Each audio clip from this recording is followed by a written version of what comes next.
Hey everyone! If you want to synchronize files between your devices without using Google Drive, OneDrive, Dropbox, or any other cloud storage service, Syncthing is one of the best solutions available. In this video, I'll show you how to use Syncthing without cloud storage from start to finish in 2026. First, let's understand how Syncthing works. Unlike traditional cloud storage services, Syncthing uses direct peer-to-peer synchronization.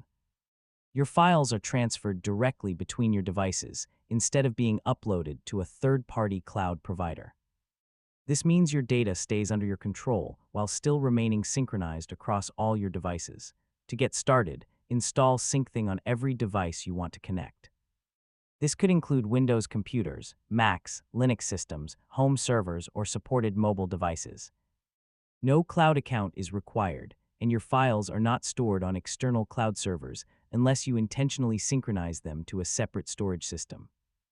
And that's how to use Syncthing without cloud storage in 2026.